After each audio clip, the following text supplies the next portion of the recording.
Once again, this Assembly is convened to debate a crucially important matter. Member States will be asked to make a decision that will reflect on how this institution will be perceived. No, I'm not referring to the Palestinian flag. The lives of Israelis and Palestinians will remain the same whether or not a Palestinian flag flies in New York. I'm speaking of a much more important decision.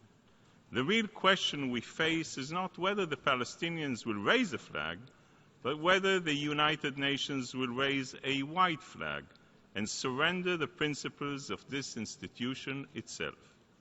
Next month, I will complete more than 4 years as Israel's permanent representative to the United Nations. During my time here, I have met with diplomats from all around the world. I have participated in many meetings of the General Assembly and Security Council, and I have even had the honor to preside over this very assembly. In my 4 years, I have seen hypocrisy, I have seen duplicity, and I have seen a triple standard. One for democracies, one for dictatorships, and a special standard designed only for Israel. I thought I'd seen everything, but I have to admit, this time, the Palestinians managed to take cynicism to a whole new level. Make no mistake, the goal of this resolution is a photo op. The Palestinians want to bring together world dignitaries and the media to gather around and watch as Mahmoud Abbas raises a flag.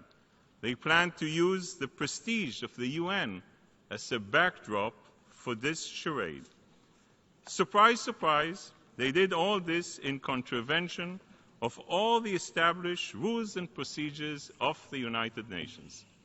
During every session of the Assembly, hundreds of resolutions are passed and hundreds of decisions are taken, from the most significant to the merely procedural. Yet I can't remember one time, not a single one, where member states were not given an opportunity for discussion, debate, and reflection. You here in this room, in this chamber, know better than anyone else how exhausting, cumbersome, and frustrating this process can sometimes be. Do we always enjoy this process? Probably not. Yet we do it because we all understand that this deliberative and collaborative process represents the ideals that this institution was supposed to stand for: democracy, transparency, and open communication. We do it because, although we have real differences, we all value the process and have respect for the countries represented here, their points of views and beliefs. We all understand that this is the only way that this institution can function. However, in my time here, I've learned that there's one delegation that all of those rules and procedures don't apply to. Again and again, the Palestinians seem to be able to do whatever they want and are free to act with impunity. In short, they have learned that the more they say no, the more the international community says yes to their every whim and caprice. So it is no surprise that the Palestinians show no regard for the values of this institution, and they cynically manipulate the UN to score political points. Time and again, the Palestinians use and abuse the UN. The sad part is that you in this chamber, allow them to get away with it. Consider the events of the last 2 weeks. As the summer began to wind down and this session was drawing to a close, the Palestinians surprised member states with a resolution proposing to change a rule which has been in existence since the UN was founded. Did they circulate a zero draft of the resolution? Perhaps they just forgot. Did they invite member states to any informal consultation? I guess they couldn't be bothered. Did they negotiate the language of the resolution with member states? Of course not. They knew that most member states would sign on the dotted line no matter what it said. As a matter of fact, the Palestinian delegation simply announced their plan, promoted it in a dishonest and manipulative manner, and expected member states to fall in line behind them. If this behavior was not bad enough, the story does not end there. Not only did the Palestinians blatantly disregard UN practices, they deliberately deceived member states. When they introduced their initiative, the Palestinians informed member states that the Vatican was a partner in their plan. Apparently, the Vatican did not get the memo. This blatant lie was exposed to all by the media. As a matter of fact, the Vatican declared that they are not a partner to this initiative. They didn't think and ask for it, and they have no aspiration to raise their flag at the UN. The Palestinians were caught red-handed, violating every principle of honesty and integrity we all hold dear. Yet despite this brazen deception, which every delegation in this chamber knows of, many of you here still voted to adopt this resolution. Voting yes on this resolution means that when it comes to the Palestinians, the standard rules no longer apply. More important than whether you permit the Palestinians to fly a flag is whether you permit them to undermine the rules and procedures and ultimately the credibility of this institution. How ironic is it that this resolution was considered on the agenda item strengthening of the UN system, when it clearly weakens and undermines the UN. Mr. President, let no one in this hall or around the world be fooled by the outcome of today's vote. The Assembly would vote to declare that the earth is flat if the Palestinians proposed it. By the way, the EU would probably try to reach a consensus to abstain on the vote, but some EU countries would consider it a matter of principle to declare that the world is indeed flat if it now is how the Palestinians see it.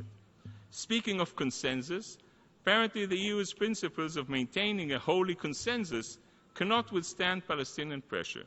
Yet they stand firm when the consensus is against Israel. However, no vote can turn an empty symbolic gesture into a state.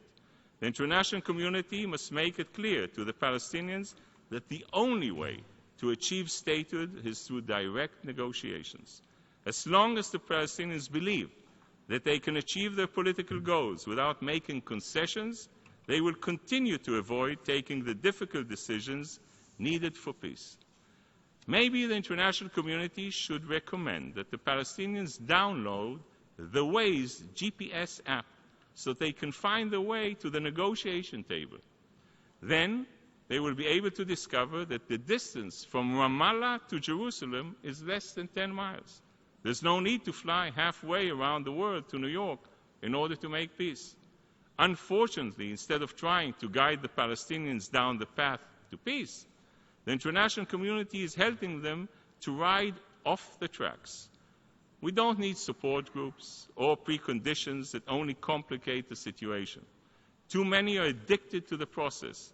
This is not a meeting of diplomats anonymous. What we do need is for the international community to tell the Palestinians to go back to the negotiation table. Enough with empty symbols, enough with political showmanship, enough with hijacking the UN agenda. Stop stalling and start negotiating. Palestinians and Israelis need real steps to peace, not empty gestures. And the vote today may serve the interest of Palestinian leaders, but it will not help the Palestinian people. Mr. President, the whole situation would be different if the flag they want to raise represented democratic values, which were all too rare in the region. Those who support raising this flag, ask yourself, is it a flag of good governance? Is it a flag of gender equality? Is it a flag of free elections, so desperately needed in a place where President Abbas is in his 11th year of a 5-year term?